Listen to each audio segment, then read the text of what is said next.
right, you ready to use a different part of your brain? Sure. Yeah. How do you get to that other part? Do you have to, is there some keys? What do you do to get there? It gets to me. It's not, it might not show up. It might be the same. I might just start talking about Islam again. Okay, well, let's see if we can do this without Islam, but I think we can. I have a good feeling. So I told you that I listened to the audiobook of Free Will again yesterday. By the way, I don't know if you saw my tweet, but the picture that's supposed to be you is someone else. Did you see that? Oh, they came through your car? Yeah. Yeah, that's happened to me. Yeah, do you know who that guy is? Yeah. Sam Harris, the original Sam Harris, who, the only Sam Harris I'd ever heard of before. Is that the musician Sam Harris, or is it an actor? He was a Star Search singer who then became an actor, and I think he's been reasonably successful on stage, and he's been in some, I think he was in a sitcom. Yeah. But he's a little older than me, and someone who I early on got in touch with and said, listen, some controversial material is going to be coming out under your name. Right. You might not want to go to any mosques or, and so he and I, we've never met, but we've communicated by email, and he's aware of me and probably not so happy that his And with all your Zionist funding and connections, you couldn't get your picture swapped out with that? Well, I don't know what happens there, but those pictures are almost never right. Yeah, I don't know what that is. Yeah. Anyway, that's not the point of this. So I listened to Free Will again yesterday, and... But just a funny point there. My first editor, when I was writing The End of Faith, for some brief period of time, got confused and thought I actually was that Sam Harris, and was actually quite dismayed to know that in addition to all this other stuff I was claiming to be doing, I was singing show tunes. And wow, that would be something. Yeah. Is that could be the next version of Sam Harris, this Sam Harris, once you solve the Islam thing. That would require deep neurosurgery to accomplish that. Well, you have the right background. Possible. Yeah. All right, so I listened to it again yesterday, and I just want you to lay out the one little bit. You don't have to give me the whole audiobook again. But first, just sort of the difference between your feeling on it and Daniel Dennett, because when I was listening to it, I felt, at least for the first half, where you were discussing this and your sort of difference, I really wanted to agree with him. I felt that despite the case that you laid out, I wanted that I'd sit here with you and I'd go, well, if I don't have free will, or if it's so stuck back in my cosmic thing, then what's stopping me from picking up this book and whacking you in the head with it? Now, you lay out a claim why I wouldn't actually be making that conscious decision, sort of. So did I frame that basically right? Well, you've actually driven to the hardest question to answer, for which I actually don't have a great answer, which is what exactly is the difference between my view and Dan's. Yeah. So Dan Dennett, for those who don't know, is a philosopher who's written multiple books on the topic of free will. He's a very famous philosopher of mind, and also a friend and colleague of mine on the front, mostly on the front between science and religion. But so one of the new atheists and Four Horsemen, and he and I have collaborated in that way. We disagree about a lot in the philosophy of mind, and we disagreed very visibly on the topic of free will, but I think we have been talking past one another a fair amount. We just did a podcast, 2 podcasts back on my podcast, where we talked about this, and it still, even there, wasn't totally clear to me what the difference is. I mean, it's largely a matter of emphasis. It's largely a matter of Dan thinking that, this almost goes back to what we were talking about earlier, about certain ideas being either dangerous or socially counterproductive to advertise, right? So he thinks that the idea of free will, the idea of free will that most people have, is important enough ethically and as a matter of jurisprudence and a matter of just kind of the smooth functioning of individuals in a society, that we shouldn't disavow it in the way that I do in my book. And that is born not of a deep difference with me about the science or the underlying philosophy, but he just thinks this is essentially, you don't want to throw the baby out with the bathwater argument with respect to the concept of free will.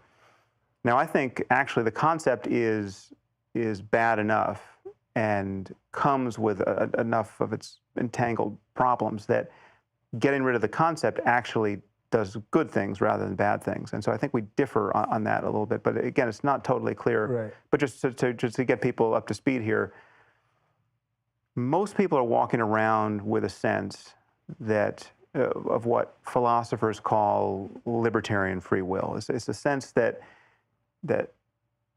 what you think and do, what you intend, and what then becomes your most deliberate voluntary action is something that you as an agent are authoring, and that you really are responsible for this authorship, and that there's no one upstream who is pulling the marionette strings, and therefore you are morally culpable for the bad things you do intentionally and with planning, etc.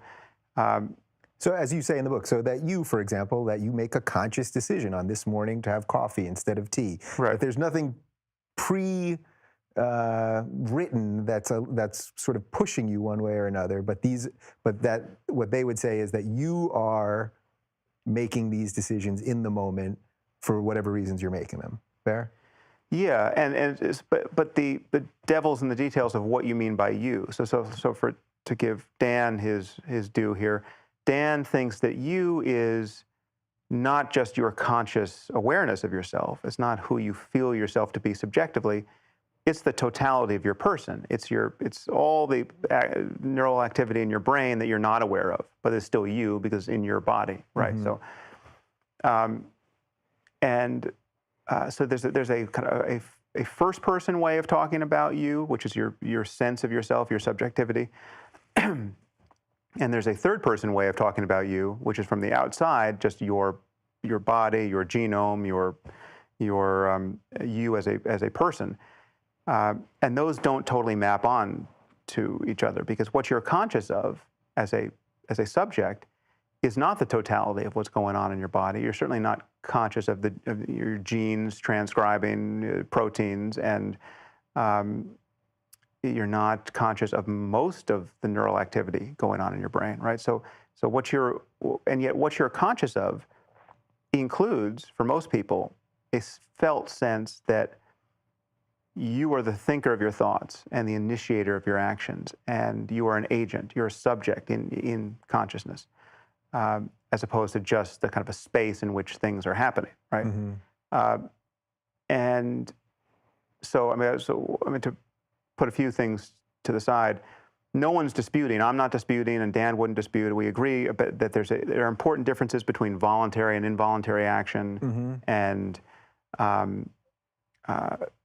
are people who have neurological illnesses and impairments that will give them less degrees of freedom. I mean, there are people who are phobic of certain things, or they have obsessive compulsive disorder, or they're you're blind, or there are things that can reduce your capacity to act, quote, freely in the world, and those reductions matter, right? And if you're in prison and you're being coerced to write a confession, well, that's different from actually confessing. I mean, all these differences are matter, and no one's disputing any of that. But the issue for me is that people have a sense that what they experience themselves to be as kind of loci of consciousness. I mean, just the kind of the you in your head that can look at a glass of water and say, "Oh, I'd like to drink that," and then reach. That there's the feeling that free will describes a freedom there which runs very, very deep, which means to say that if you could rewind the movie of your life to 1 minute ago, the last question you asked might come out differently. You might have asked a different question, right, or finished the sentence differently, right? So the moment where I decide to reach for this glass, it's coming now, but if you could return my brain and the universe to the state it was in a few moments ago, it might not have happened, right? Now, there is no scientific or philosophical reason to believe that, right? So it's everything we know about just how causes propagate in the universe, whether you're talking about physics out there, or you're talking about the neurophysiology in here, or even if you're talking about the influence of some immaterial soul that you might think exists, right? Whatever concatenation of causes you think cause you to think and do the next thing you think and do, all of that is just happening. And if you set all of those causes back to where they were the moment ago, it's going to happen a trillion times in a row in the same way, right? So, so basically, the primordial stew, sort of, that led you to being you, is what you're saying doesn't give us free will, sort of in the way that he says it. Or I guess he's saying it because of their societal reasons. We need to say it. Well, he's saying there's a pragmatic way of construing free will, which still that emphasizes the difference between someone who does something intentionally of his own free will because he wanted to do it, and someone who does something by accident or because he's got a brain tumor. And those people are different, and we can lock this one away and throw away the key. And these people we can rehabilitate or feel sorry for. And those differences get conserved, even though we know this person, both of them, on both sides, they're essentially robots that couldn't do otherwise, right? Right. But my argument is it's not that simple, and actually some very good things happen when you notice that even the most seemingly culpable person ever, I mean, just my favorite example is someone like Saddam Hussein or his sons. I mean, like the least sympathetic person, the person who's not, it's not like there's something neurologically wrong with him. He is just a sadistic bastard who wants to harm people and is getting away with it for years at a stretch and is totally unrepentant. Then when you capture him, you think, aha, I finally have the bad guy who we can hang or we can put in prison forever. And it's the punishment is justified not merely because we're keeping people safe by taking him off the streets. It's justified because he really deserves it, right? He's the author of his evil. Right now, that final move of viewing people as the authors of themselves, right, I think is scientifically and ethically illegitimate. And so what you get from my point of view when you lose this commitment to free will is you undercut any rational basis for hating people. Right. Hatred doesn't make any sense. Vengeance in the usual sense doesn't make any sense. Now you can fear people because you know they're dangerous. You can lock them up forever if you can't cure their evil. And you would do that to wild animals and hurricanes and anything else you fear, that if you could lock up hurricanes, you'd lock up hurricanes, but you wouldn't attribute free will to them. So there's still problems in the world that have to be solved, and some only can be solved with force at the moment. But the vengeful, righteous, retributive justice module gets completely silenced by this insight. And the insight is just obvious because no one picked their parents, right? Therefore, no one picked their genomes. No one picked the society into which they were born. No one picked any of the environmental influences that played upon their genes so as to produce precisely the person they are. So there's not a cell in your body that you chose, and yet every cell in your body is expressing itself as the person that you are. Right. And even if you added an immortal soul to that clockwork, you didn't pick your soul. And you're not responsible for the fact that you weren't given a soul of a psychopath. And some people were given the soul of a psychopath, and now they are helplessly being psychopaths. And I mean, the common starting point for philosophers for thousands of years, the reason why it seemed like we haven't made any progress on this issue and why this has seemed like such a durable problem for philosophy is people have sensed that there really is a mystery here. There's this subjective fact about us that we experience ourselves as free agents, as the true authors of our thoughts and actions. But you can't square it with the world of causes because however you talk about determinism or randomness or some combination thereof, that doesn't seem to give you any basis for freedom.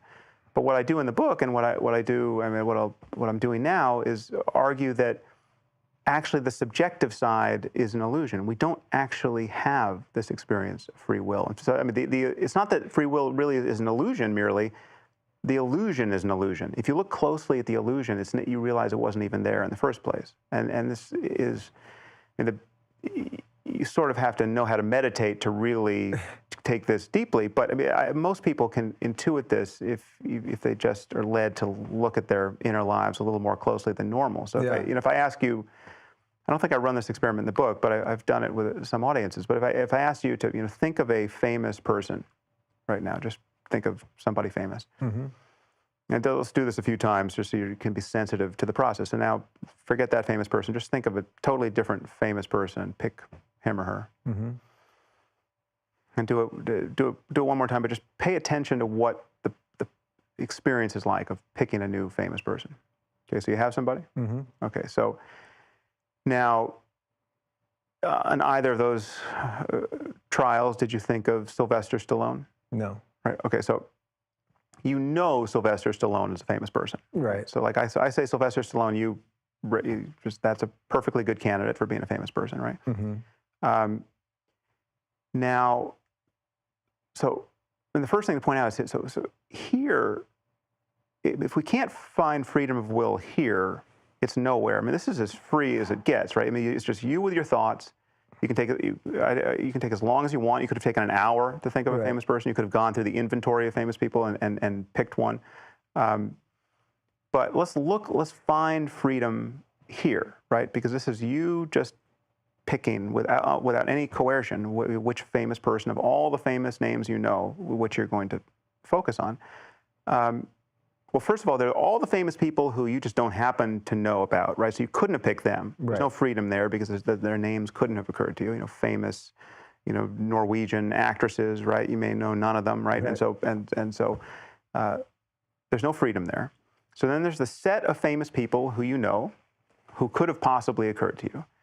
Now, Sylvester Stallone, you know probably as well as anyone, right? And yet he didn't occur to you. What does it mean to say that you were free to pick him? Mm-hmm. Now, you were free in the sense that no one was standing at your head with a gun saying, listen, if you pick Sylvester Stallone, we're going to kill you, so don't pick him, right? But what does it mean? I mean, in what sense were you free to pick someone who didn't occur to you to pick? Mm-hmm. Now, I would say as a matter of neurophysiology, that's a completely empty statement. I mean, your Sylvester Stallone circuits were just not active, right? For whatever reason. A reason you didn't pick, right? A reason to which you don't stand as author. Now, absolutely everything in your life is like that. Everything, no matter how deliberative the decision, the person you choose to marry, whether you decide to get married or just live together, whether you want water versus tea. Well, I mean, so you can make it as long-term or as short-term as you want. There's in the darkness of your unconscious mind, all of which is preceded and kind of borne forward by your genes and the life circumstance and all of the ideas that get in or don't get in, the conversations you have and don't have. This full concatenation of causes, and you could add a dose of randomness to that, and you could add some magic from the soul realm too. Whatever is there, right? You just have various thoughts and intentions springing into view, and you don't choose them. You can't think a thought before you think it, right? And so to choose your thoughts, you'd have to think them before you thought them, right? I mean, they just spring into view, right? So you're very much like the names of famous people. So you didn't know I was going to ask you to think of a famous person. Right. I ask you. Now, all of a sudden, you've got the various names percolating, one of which was not Sylvester Stallone, but could have been, right? Now, so if you had thought of Sylvester Stallone, that wouldn't have astonished you. It's like it just would have been, okay, Sylvester Stallone, Marlon Brando, you would have just been thinking, right? It would just have been another name. But then I would have said, well, why didn't you think of Chris Rock? He said, I don't know why I didn't think of Chris Rock. He's just as familiar to you, and yet he didn't come forward. Well, it's exactly like that with everything, and you don't get any freer the more you deliberate. Like if I said, listen, don't rush this process. I want you to take an hour. Right. You'd be the same process, and let's say you narrow it down to two people, and you're going back and forth between Marlon Brando and Chris Rock, and then you finally stick with Brando. Now, whatever story you have to tell yourself that justifies that, you didn't pick that either, right? You didn't pick that story. You didn't pick the story. Yeah. And I mean, in many cases, those stories aren't even true, right? So like there's a vast psychological literature on just how clueless people are about why they do what they do in certain circumstances. You can manipulate this in the lab endlessly. But even if the story is true, right, even if you say, well, I picked Marlon Brando because I saw that documentary on him last week and it was great and you should see it, and so I was kind of primed to think about Marlon Brando. Let's say that's just true, right? Still, you didn't pick its influence on you. Right. You didn't. Like, why were you influenced to that degree and not a lesser degree? Or why weren't you influenced oppositely? Why didn't the fact that you had seen a documentary on him make you think, well, I can't pick Brando because, you know, I've just been thinking about him all week long. I'm going to go with Chris Rock, right? All of this is mysterious. It never becomes unmysterious. Yeah. No matter how full an account you can give of it. And it's all being produced by the machinery of your genome and your neurophysiology and all of its influences, over which you have absolutely no control. And every moment where you decide to assert control, like let's say you feel like you don't have enough discipline in your life, and you wake up tomorrow morning, you think, you know what I'm going to do? I'm going to start working out. I'm going to cut sugar out of my diet. I'm going to really get a handle on all of these problems, right? Where does that come from? That's just like Sylvester Stallone. You're just thinking. So it'll always pull the rug out from under you in a way.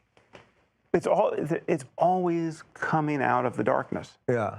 In every, again, like, listen to me say this sentence. I don't know how I'm going to get to the end of this sentence, right?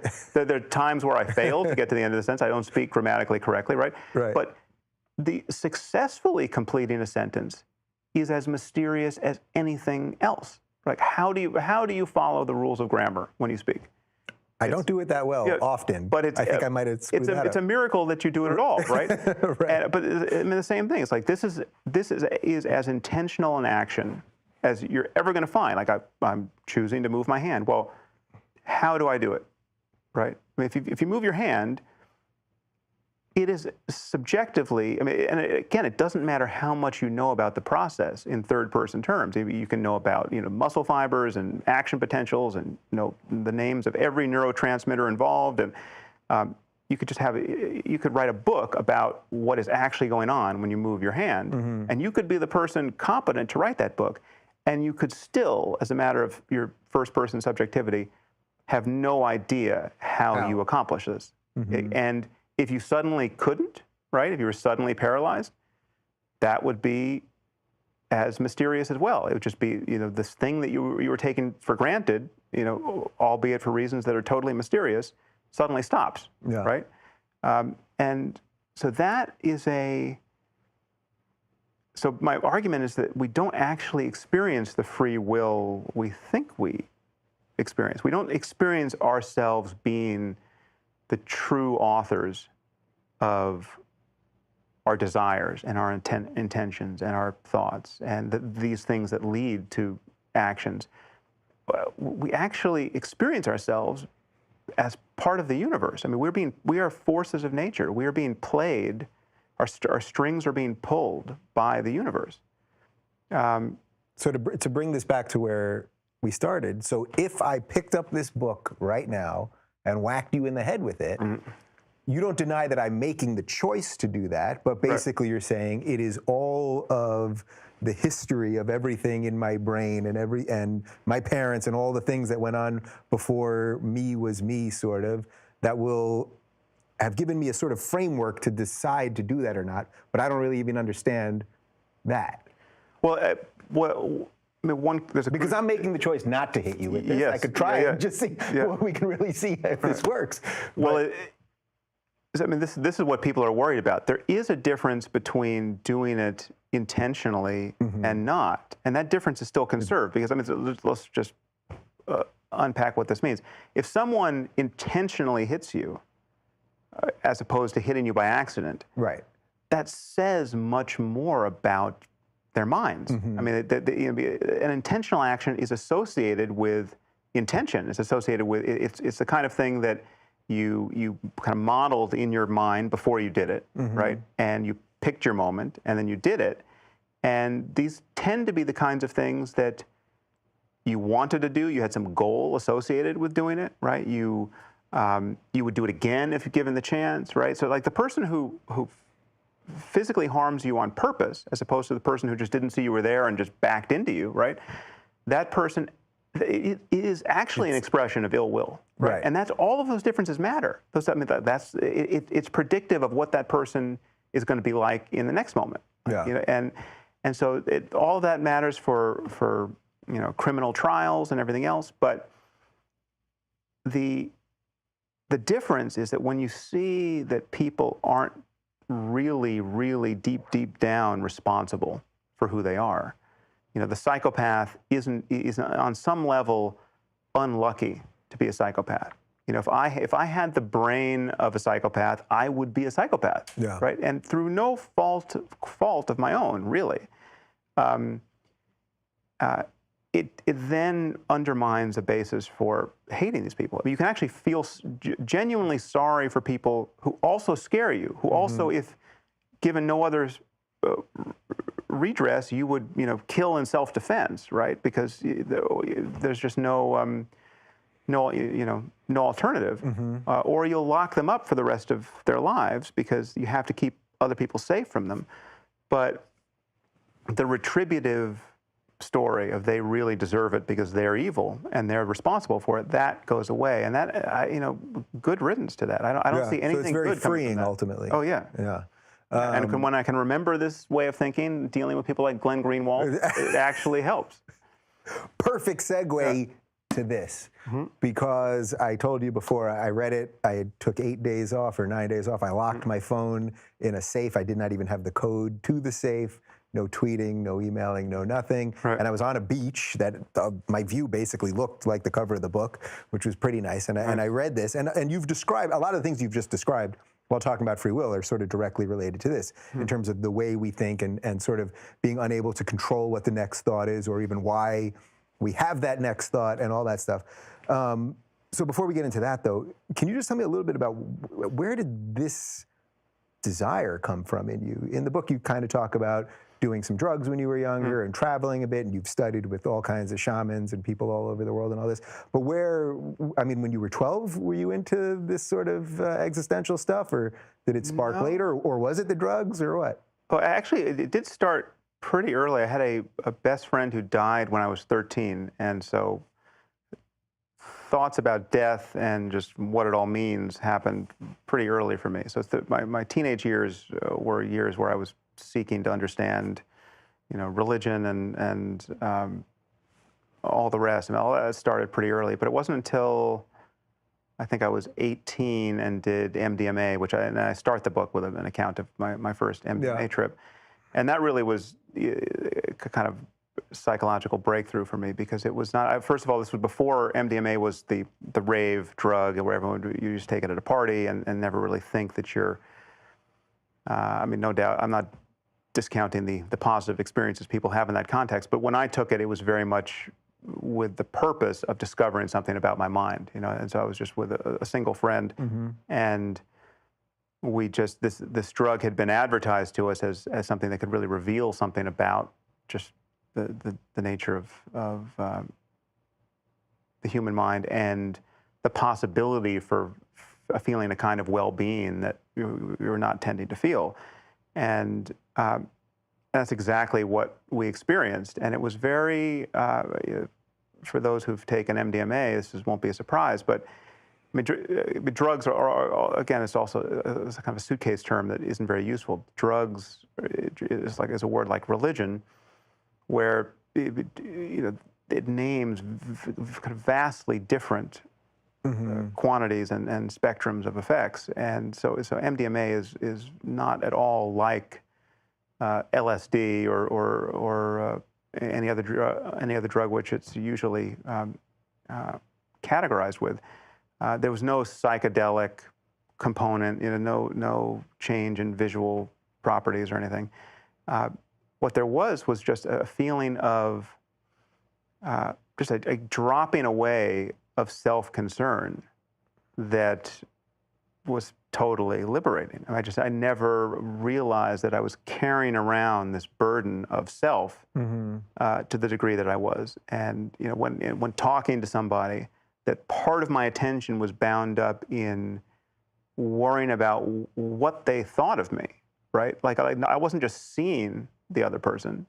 I was sort of triangulating on myself through their eyes, and if I said something that seemed, or I was like looking at their face, seeing the reaction that I was getting, and a good one meant something, and a bad one meant something. All this was being played back into me, and modifying how I felt about myself, and so I was sitting with a very close friend at the time, and there was just a dropping away of this, or even like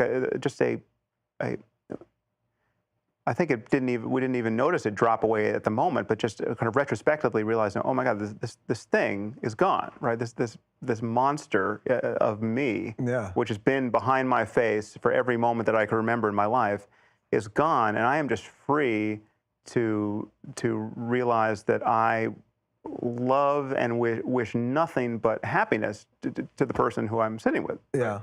And so there was just this kind of, love is I think love for that MDMA experience, love is really the main epiphany. It's just that there's love is a state of being which entails just being deeply committed to the happiness of other beings, whether you know them or not. I mean, the epiphany that really anchored it for me, where I realized that something unusual had happened to my mind, is I'm sitting with, again, at the time, one of my best friends, and realizing how much I love this guy. And we're both teenage, heterosexual men who hadn't really thought in terms of loving our male friends at that point. And I don't think I'd ever hugged a male friend at that point in my life, right? Or at least I don't recall having done that. So it was, there was just this outpouring of love for a friend of mine, and then I realized that if a stranger had walked into the room, I would have felt the same thing for the stranger. Just the difference would have been, so that my love for my best friend was not predicated on our history. It was, he hadn't earned it in any way, and he need not earn it, and no one need earn it, right? Maybe what it was it was the nature of my mind and the summation of my intentions toward every conscious creature that can suffer or be made happy, right? So it just became this just absolutely overflowing intention to kind of benefit other people, and it was very, and so the Buddhists have that part right. I mean, it was their emphasis on compassion and wishing well to others that was very much targeted by that experience. Yeah. Now that doesn't I think there are even more important insights to be had in meditation, and there are other forms of meditation where you're not reliably hitting that experience. That's not that's not enlightenment necessarily to put it in a explicitly Eastern context, but it proved to me that it was possible to have a radically different experience than I was tending to have, and and it also was kind of obvious that taking drugs over and over again was not the way to actualize that experience. It's just right. But that's what got me interested in esoteric things like meditation and sitting, silent retreats and all that. So if I'm not mistaken, you opened the book up with that story about your friend, right? And then that sort of, so what you're describing is that feeling of love and sort of selflessness and wanting this experience for everybody else. Then you basically lay out in the book some of the practices that you've tried over the course of your life to kind of get there. But I get what you're saying. You're not saying you're trying to get to that explicitly to that feeling of love, but either to a oneness. What I kept thinking throughout the book was that really what you were just trying to do was just shut off the conscious part of your brain. That ultimately, and I guess this is what Buddhists probably are ultimately going for, that really if we could just, because you keep referring back to the inner voice, and that great picture that you show, with there's a picture in there of the Oh, doctor. Ernst Mach's self-portrait. The self-portrait, right? That we never fully, or it's incredibly difficult to actually let go of that conscious piece of ourself. But, well, I think you mean self-conscious. Yeah. The self-conscious piece, Yeah. right. Yeah. And I tried desperately on the beach, and I had, and you keep saying how when you try to do it, that often makes it harder, right? Because you try to shut off your brain, and then your brain wants to fire off some thoughts, and you can't really control them. But I was on a beach looking at something like that, and I once in a, maybe in 8 days, I had a glimmer of it. But this is what people often live their whole lives to find, right? Yeah, and it can be hard to do. I mean, meditation really is a training where it's like anything else that you learn the basic principle of what to do, and initially you're not very good at it, and it's a lot to learn, not in terms of information, but there's just as a procedure, it's like you're deeply conditioned not to be able to do this well. You're conditioned to be just lost in thought and to not know you're thinking. And that's what this feeling of being a self really, and the free will is the other side of the same coin. And the feeling of that you have free will is the feeling that we call I. It's the feeling of being a self or an ego that is riding around in consciousness, or riding around in your head and authoring your actions. And that, I mean, it can take some work, but that can be disconfirmed through meditation, which is really just a process of looking for that thing you think you are and failing to find it ultimately in a way that's conclusive. You can fail. There are ways you can fail to find it in a way that is. I mean, you can't find it because it's not there, right? So it's not like you're gonna. No one's ever looked inside and found their ego or found their self or found the thinker of their thoughts. Right. But you can look in a way that is inconclusive, right? Where you feel like, well, I just, of course, it's like my eyes can't see my eyes. Well, of course, myself can't see itself, right? So you can be convinced that it's a fruitless effort, but it's not actually fruitless. And training in meditation is really the only way I know to reliably run this experiment for yourself. I mean, psychedelics can override your various processes, depending on the drug we're talking about, in different ways, so that you can feel that you're free of self to a significant degree, and in addition feel many other things besides that can be very positive. But there's something haphazard to take. I mean, I can't give you a pill and say you're going to whatever you experience here is the center of the bullseye. That's it's very much at the whim of the circumstance and your brain and thousands of variables we can't control. So people have the best day of their life or the worst on something like LSD, and you can be the same person more or less in the same situation, and on a Tuesday it's going to be the best, and on a Wednesday it's going to be the worst, and you can't really control it. And that's meditation isn't quite like that. But to tie this back, perhaps surprisingly, to some of the other stuff we were talking about. So the experience I just described on MDMA, one of the formative experiences of my life, and it's a state of consciousness which I am absolutely sure that if you could dial it in for all of humanity, all of humanity would find that would be just very close to the center of the bullseye of what they want out of life. Like that's how you want to feel, right? Especially with other human beings.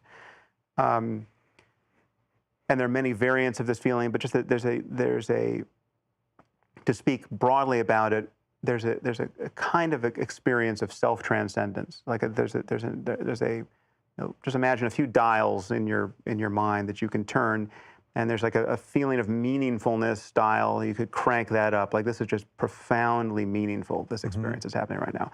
Or a sacredness dial. Like this is sacred. Everything is sacred. I mean, this is just like everything is just perfect exactly as it is. I mean, this is just kind of the thrill of just conscious being in the present.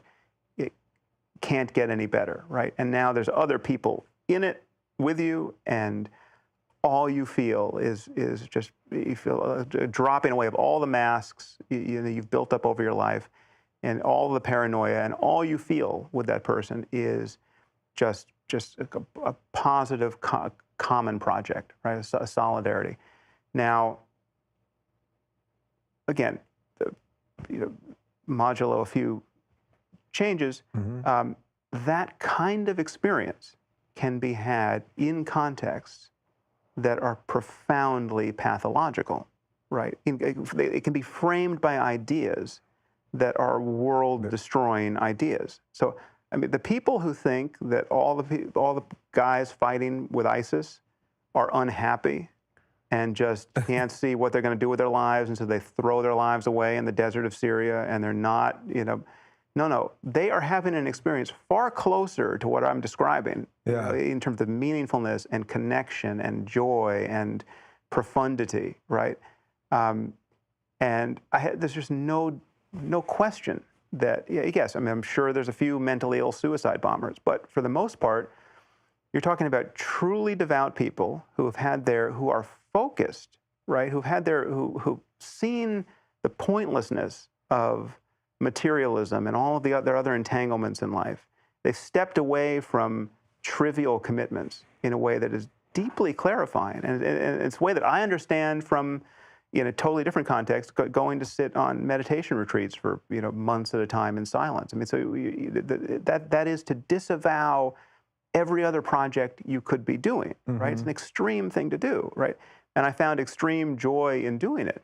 But it's, there is a version of that has you strapping on an AK-47 and going to kill the Jews, right? Because of the influence of specific ideas and because of the framing.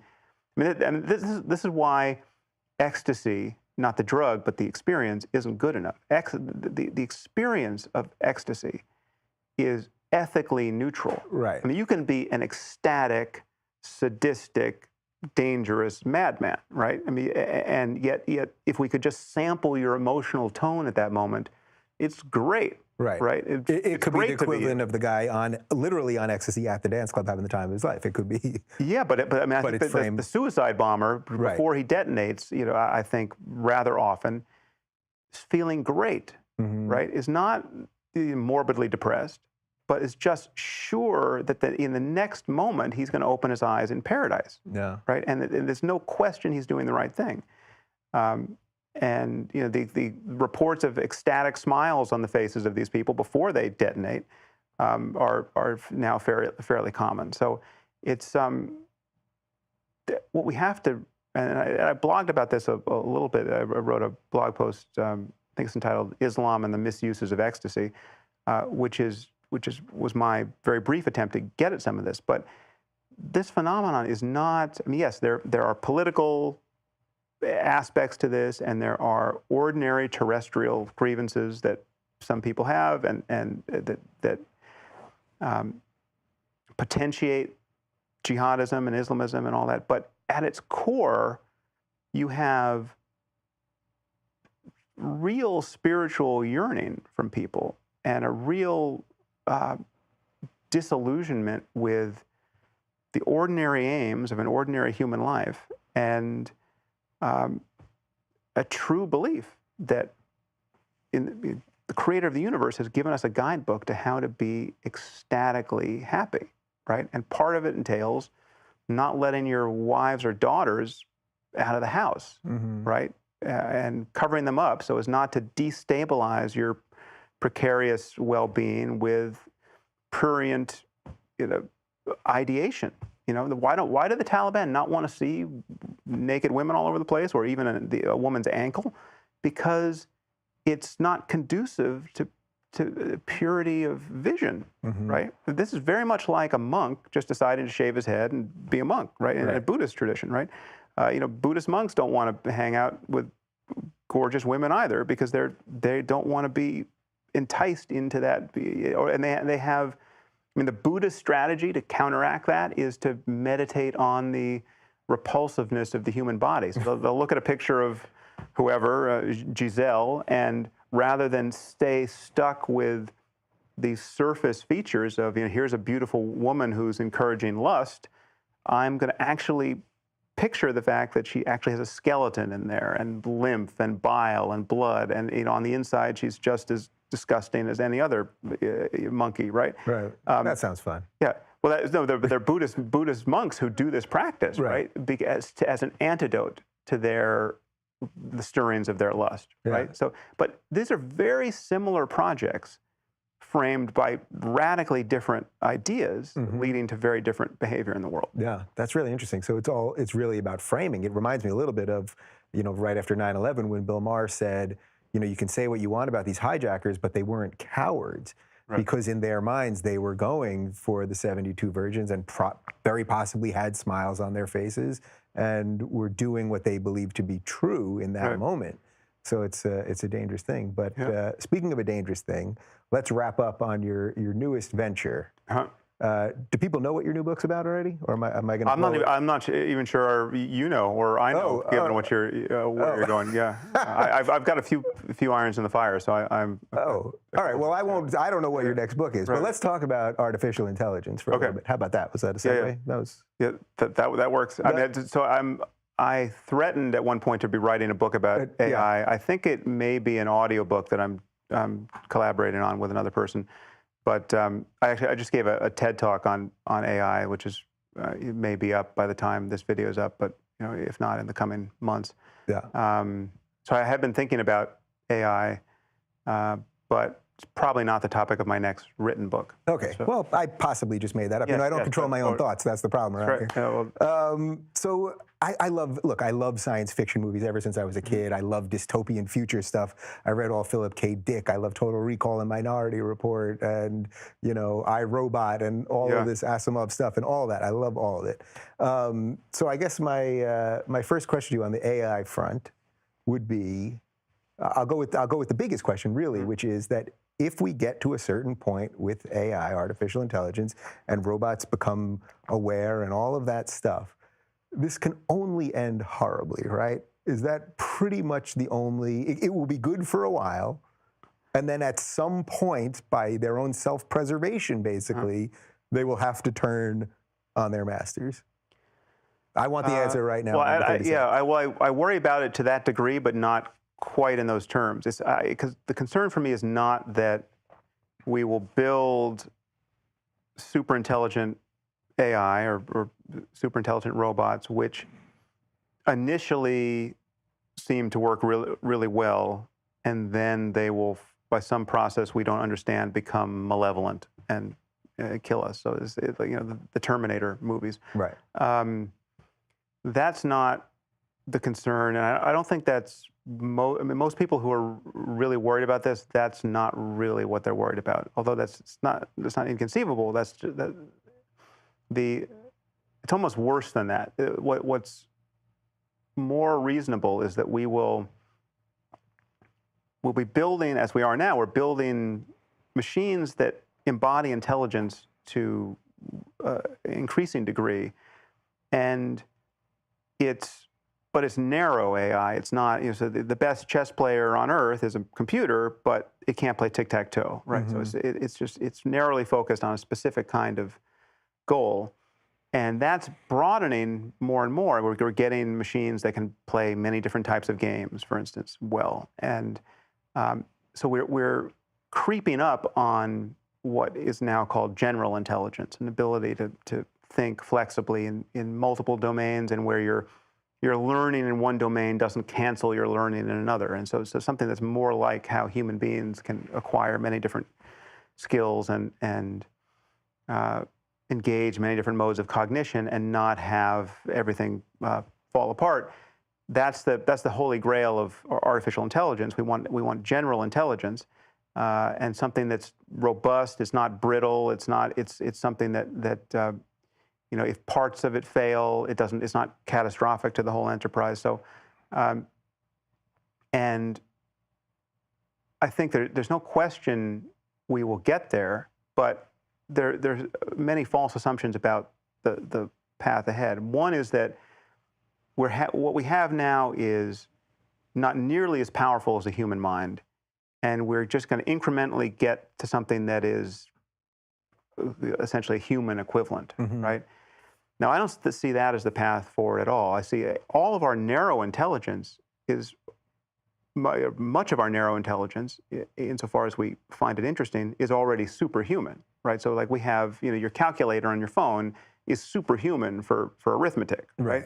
And the chess playing computer is superhuman. It's not almost as good as a human. It's better than any human on Earth, and will always be better than any human on Earth, right? And more and more, we will get that piecemeal effort of superhuman narrow AIs. And when this is ever brought together in a general intelligence, what you're going to have is not just another ordinary human level intelligence there. You're going to have something that in some ways may be radically foreign. It's not going to be everything about us emulated in this system. But whatever is intelligent there is going to be superhuman almost by definition, and if it isn't at t equals 0, it's going to be the next day. It's because it's just going to improve so quickly. And when you talk about a system that can improve itself, if we ever build intelligent AI that then becomes the best source of its own improvement, so something that can improve its source code right, better than any human could improve its source code. Once we start that process running, and the temptation to do that, I think, will be huge, then we have what has been worried about for now 75 years, the prospect of an intelligence explosion, where the birth of this intelligence could get away from us. It's now improving itself in a way that's unconstrained by us. And so people talk about the singularity now, which is what happens. When that takes off, it's a horizon line in technological innovation that we can't see beyond and we can't predict beyond, because it's now just escaping. You're getting thousands of years of progress in minutes, right? If in fact this process gets initiated, and so it's not that we have like superhuman robots that are just well behaved and it goes on for decades, and then all of a sudden they get quirky and they take their interests to heart more than they take ours to heart, and the game is over. Right. I think what's more likely is that we'll build intelligent systems that are so much more competent than we are, that even the tiniest misalignment between their goals and our own will ultimately become completely hostile to our well-being or our survival. So that's scarier, pretty much, than what I laid out, right? I laid out sort of a futuristic, they're going to turn on us and start shooting us one day, maybe because of an error or something. But you're laying out really that they would, almost at some point, if they could become aware enough, they just simply wouldn't need us, because they would be superhumans, in effect, and that what use would we serve for them at some point, right? Yeah, and I would put awareness... Maybe not in such a conscious way. But I would put consciousness or awareness aside, because, it might be that consciousness comes along for the ride. It may in fact be the case that you can't be as intelligent as a human and not be conscious. Yeah. But I don't know that that's horizon line stuff, right? I just don't know that that's actually true. It's quite possible that we could build something that is as intelligent as we are, right? In the sense that it can meet any kind of cognitive or perceptual challenge or logical challenge we would pose it. Better than we can, but there's nothing that it's like to be that thing. It's the lights aren't on. Doesn't experience happiness, though it might say it experiences happiness, right? I think what will happen is we'll definitely. Do you know the notion of a Turing test? This is like if you type and then it seems like it's responding to you, but it's not actually really. Well, the Alan Turing, the person who's more responsible than anyone else for giving us computers, once thought about what it would mean to have intelligent machines, and he proposed what has come to be known the Turing test. Oh, it's like the chat, right? Yes, like when you can't tell the difference, but when you can't tell whether you're interacting with a person or a computer, that computer in that case is passing the Turing test. And this is as a measure of intelligence. That's certainly a good proxy for a more detailed analysis of what it would mean to have machine intelligence. If I'm talking to something at length about anything that I want, and I can't tell it's not a person, and it turns out it's somebody's laptop, that laptop is passing the Turing test. Right. It may be that you can pass the Turing test without even the subtlest glimmer of consciousness arising in you, right? So that laptop is no more conscious than that glass of water is, right? That may in fact be the case. It may not be though. So I don't know there. But if that's the case, I mean, that's for me, that's the scariest possibility, because what's happening is so. I mean, I've even heard at least one computer scientist say this, and it was kind of alarming, but I don't really have a deep argument against it, which is, if you assume that consciousness comes along for the ride, if you assume that anything more intelligent than us that we give rise to, either intentionally or by happenstance, is more conscious than we are, experiences a greater range of creative states and well-being, and can suffer more, and it's by definition, in my view, ethically, it becomes more important. Right. I mean, just if we're more important than Cocker Spaniels or ants or anything below us, then if we create something that's obviously above us in every conceivable way, and it's conscious, right? It would view us just the same way we view everything beneath us. Yeah, it's more important than us. Yeah. And I would have to grant that, even though I might not be happy about it deciding to annihilate us. Right. It's a I don't have a deep ethical argument against why.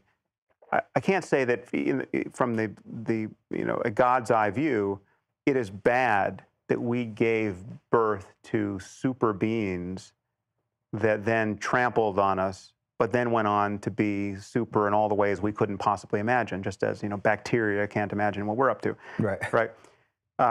So there are some computer scientists who sort of solve the fears, or silence the fears, with this idea, which is, listen, if we build something that is godlike in that respect, we will have given birth. Our descendants will not be more apes; they will be gods, and this is a good thing. This is the most beautiful thing. What could be more beautiful than us creating the next generation of conscious, intelligent systems that are infinitely profound and wise and knowledgeable from our point of view, and just improving themselves endlessly, with up to the limit of the resources available in the galaxy, right?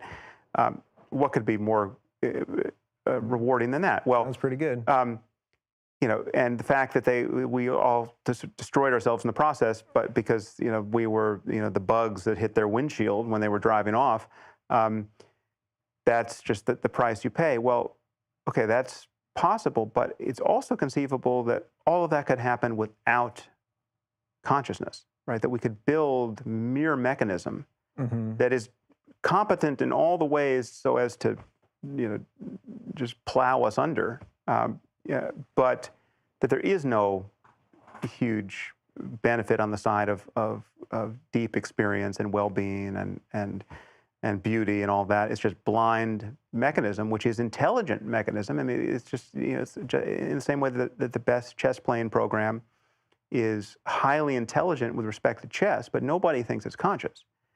So that's the fear that there's, but on the way there will be many weird moments where I think we will build machines that pass the Turing test, which is to say they will seem conscious to us. They will detect our emotions. They'll respond to our emotions. Your phone will say, you look tired. Maybe you should take a nap, and it'll be right. It'll be a better judge of your emotions than your friends are, right? And yet, and at a certain point, certainly if you emulate this in a system, whether it's an avatar online or actual robot that has a face, right, that can display its own emotion, and we get out of the uncanny valley where that just looks creepy and it begins to look actually, beautiful and rewarding and natural, then our intuitions that we're in dialogue with a conscious other will be played upon perfectly, right? And I think we will lose sight of it as being an interesting problem. It'll no longer be interesting to wonder whether or not our computers and our robots are conscious, because they will be demonstrating it as much as any person has ever demonstrated it, and in fact, even more, right? And yet, unless we understand exactly how consciousness emerges in physical systems at some point along the way of developing that technology, I don't think we'll actually know that they're conscious, and that will be interesting, because we will successfully fool ourselves into just assuming it'll seem totally unethical to kill your robot or turn it off. It'll be a murder. It'll be a murder that's worse than you're killing a person, because at a certain point, it will be the most competent person, the wisest person. Sam, I don't know if you're writing a book about this, but you clearly should write a book about this. I'll write one of the intros or something. There you go. Someday, yeah. Well, listen, we did 2 hours here, so I'm not going to give you the full Rogan treatment, but half Rogan. We did a half Rogan. But you helped me launch the show the first season in. You're launching the second season in.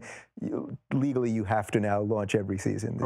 You're all right with that? Yeah, once a year, I'm good for it. Yeah. And each time I have to increase it by an hour. So in like 30 years, this is going to be weird. Old and breathless. Yeah, this will be weird. But it's always a pleasure talking to you, and I've thoroughly enjoyed this. I hope we moved some things around in the brain. I think we opened up a couple doors there. We covered more than the infamy, so that was good. There you go. Yeah. All right. Well, I'm pretty sure you guys know, if you're watching this, you know where to find Sam. But it's samharris.org on Twitter and samharris.org. Can I send him anywhere else? No, that's good. That's good. I mean, I guess the only other thing I would say is that they probably know about my podcast, but I usually talk about these things more on my podcast now than on my blog. But the podcast has competed with the blog enough that now I say it rather than write it. So. Yeah. That's the future. Speaking instead of writing. There you go. All right. Thanks for watching, guys. And this is just the beginning of the fan-funded show. I thank you all who jumped in, and I thank you if you didn't jump in and you're watching and any of that good stuff. So thank you, and we'll do it again next week.